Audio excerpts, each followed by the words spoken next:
Hi, I'm Kevin, and today I would like to share with you some of the ideas our group has done based on this topic, a design of adaptive dynamic load balance algorithm. With the rapid development of computer internet technology, people can do online shopping, playing video games, watching videos, and other activities without leaving home, enjoying the tremendous convenience brought by Internet technology. However, at the same time, the proliferation of users and the diversity of demands have brought huge challenges to Internet companies. Therefore, it's important that the system can withstand extremely high concurrency. In order to more effectively distribute the surge in network traffic, load balancing algorithms have come into being. Load balancing not only expands server bandwidth, increases throughput, but also improves the utilization of server nodes and clustered resources and reduce service cost.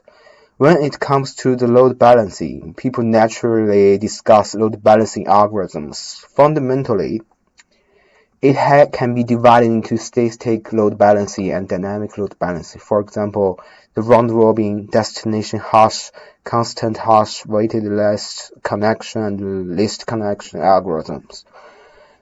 And in recent years, a new type of adaptive dynamic load balancing algorithm proposed by Southwest Jiao University has entered people's field of vision. The algorithm is based on the weighted minimum number of connection algorithm. The weighted of each backend node is no longer mutually set and will not change, but periodically changes according to the load performance of the server. In this algorithm, the load balancing server will periodically detect the CPU usage rate, memory idle rate, and I/O idle rate of each backend server, and according to the different performance of each backend server, periodically change the load balancing server strategy.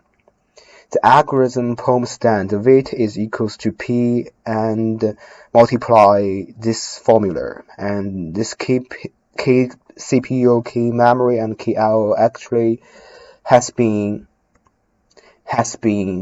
decided, and however, only the recommended value of k in the formula is given, and it is not given whether this value can cope with all systems. For example, when the I/O request volume is extremely large, the value of 0.1 for key I/O is not so accurate.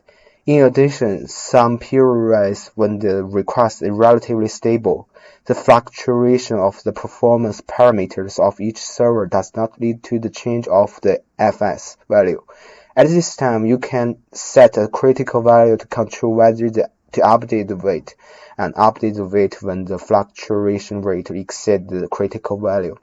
How to define the critical value of the system fluctuation rate is also the focus of our group.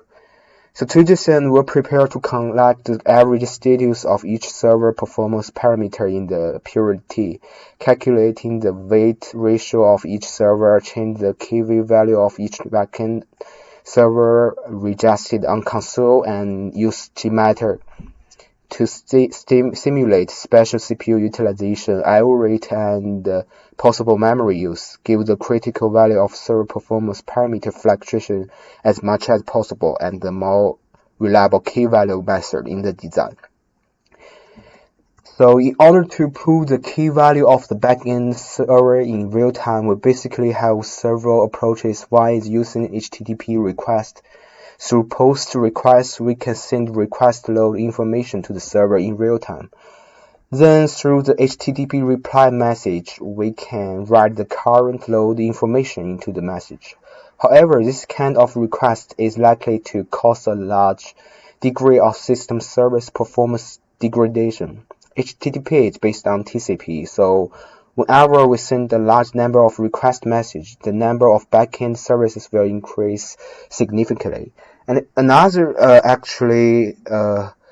technology we use here is called NetData. It is an API, and we download and configure this kind of codes in the backend server ES, and we actually can currently monitor the key value of the server. As you can see here, we have load, disk, I/O, and the memory use. And on the right, we have just pull out the value of the load performance of this server. And that's all. Thank you.